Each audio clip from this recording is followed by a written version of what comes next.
Hi, I'm Danielle McGuire, and I'm the author of At the Dark End of the Street, Black Women, Rape, and Resistance, a new history of the civil rights movement from Rosa Parks to the rise of Black power. I am a historian, and for many years I was a professor at the Wayne State University in Detroit, and I'm an adjunct associate professor at the University of Utah right now. I am interested in the ways in which racialized and sexualized violence serve as catalysts for resistance movements and the civil rights campaigns of the 1940s, 50s, and 60s. So my first book begins with a young Black woman named Recy Taylor, who's from Abbeville, Alabama. And she's walking home from a church revival with a friend and her son, and a carload of white men pull up behind them. They've got guns and knives, and they kidnap Recy Taylor. They drive her to the woods, and they brutally assault her. They drop her off in the middle of town later that evening, and they threaten her. They say, if you tell anybody what happened, we'll kill you. It's a pretty credible threat in Alabama in 1944.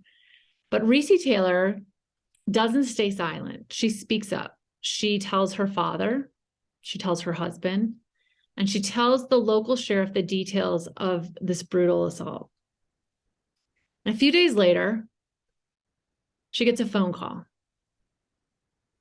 It's someone from the NAACP office in Montgomery, Alabama.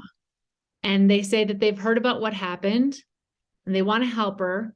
They think that, her assailant should be prosecuted. And they promise to send their very best investigator. Her name was Rosa Parks. It was 11 years before the 1955-56 Montgomery bus boycott. But Rosa Parks was already a seasoned activist. She joined the NAACP in 1943. By 1944, she is their secretary.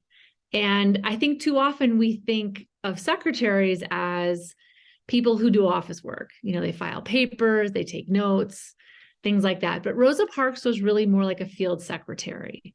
And in that case, and in lots of other ones, she was kind of an investigator, a detective. So she traveled down to Abbeville, happened to be where her father's family lived. So she had people there. And it's likely that, it was her people who told her and other members of the NAACP in Montgomery exactly what happened to Recy Taylor. And Rosa Parks drove down to Abbeville with a notebook and a pen. And she went to Recy Taylor's house and she asked her what happened.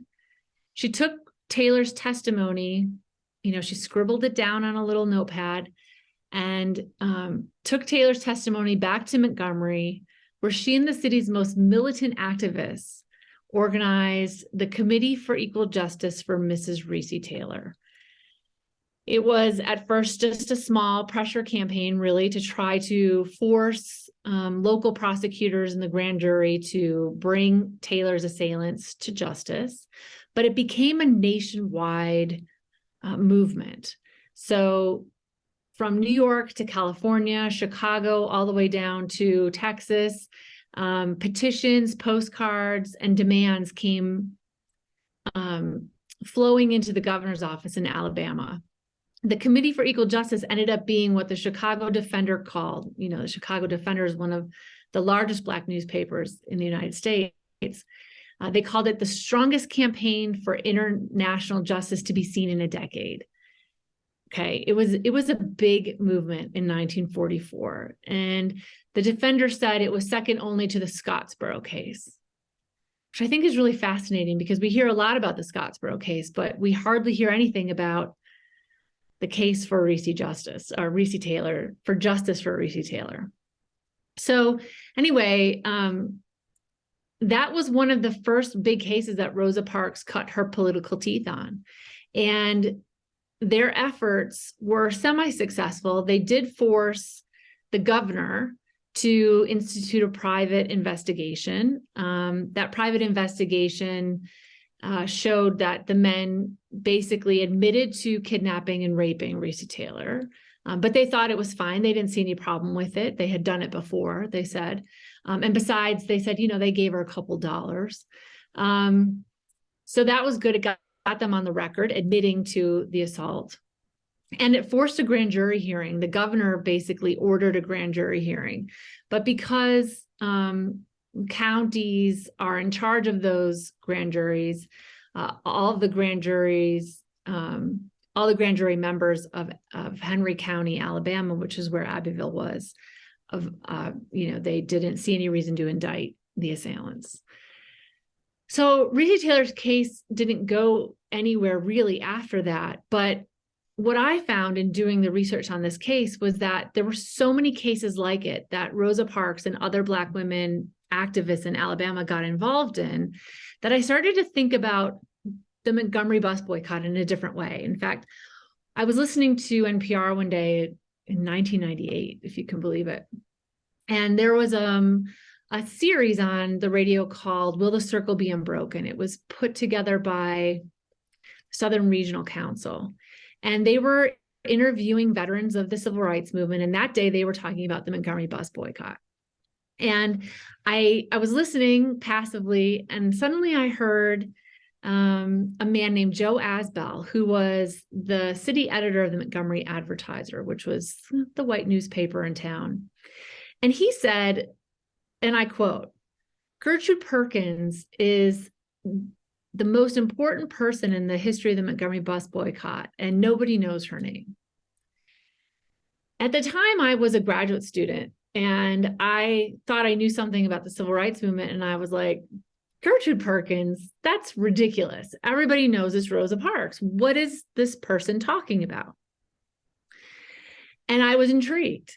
And the next interviewer on the radio show was a man named Solomon Say Sr. He was a minister in Montgomery, and he went on to tell the story of Gertrude Perkins. And the story was that in 1949, Gertrude Perkins was walking home from a party. She was a young Black woman, and two white Montgomery uniformed police officers stopped her, accused her of public drunkenness, arrested her, and took her outside of town, and they raped her. Gertrude Perkins told her minister, Reverend Solomon Say Sr., what happened, and together they went down to the police station to file a report.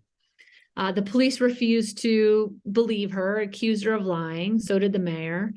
And so they took it to Drew Pearson, who at the time was a syndicated columnist for major newspapers around the country, and he had a radio show as well.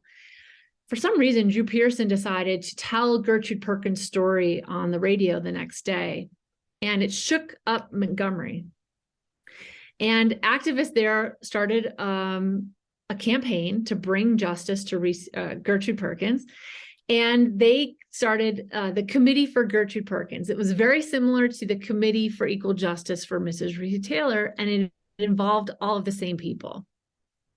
So I went to the archive, I found the old newspapers, I looked into this case, I thought this is so interesting, this is 1949. But I still didn't really understand what Joe Asbell meant. Why did he think Gertrude Perkins had anything to do with the 1955 bus boycott? And I couldn't answer the question, even though I had all the information on her case. So I kept digging.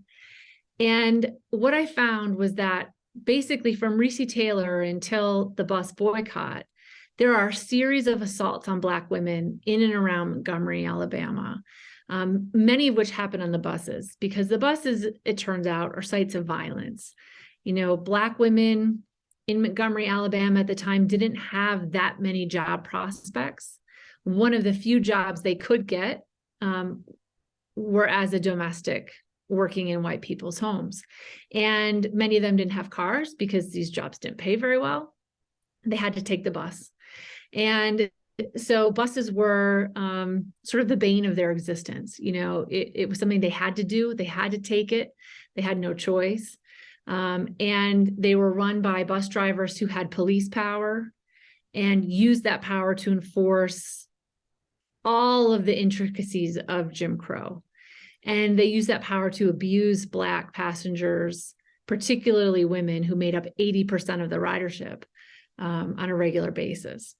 So there's the Recy Taylor case in 1944. There's another case against a young Black woman, Gertrude Perkins, in 1949. There's a Black girl named Flossie Hardman who's assaulted by a man who is her employer. He employs her as a babysitter. She's 15. And the community comes together to get justice in that case. Then there's the case of Claudette Colvin in 1954, who is arrested on the bus for refusing to get out of her seat, but she's also abused when she's arrested. She's assaulted by the police. They talk about her body in ways that are inappropriate and constitute sexual harassment. And then finally, Rosa Parks. Rosa Parks is central to all of these cases because she's working with the NAACP as the field secretary. So she's investigating these cases. She knows what's upsetting people.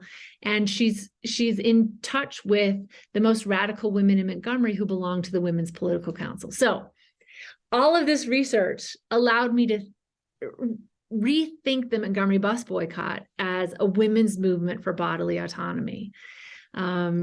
And that it's not the beginning necessarily of the civil rights movement. It is really the last act in a decades-long struggle that begins with Recy Taylor and goes to the day that Rosa Parks refuses to give up her seat on December 1st, 1955. And through that bus boycott, because when you look carefully, what you see is that it's a movement run by Black women. It's a movement organized by Black women. They create the carpool system, which is kind of a modern day Uber, well before the Uber that we have now exists. They fund the local movement by making lunches and dinners and selling them to white folks. And they're the ones who go to the mass meetings and testify weekly, bringing, individual burdens to bear on a community so that they can all bear them together and get through it. It's always told as a story about a tired woman who tiptoes into history and is kind of rescued by this really incredible orator named Dr. Martin Luther King. But it's so much more interesting than that.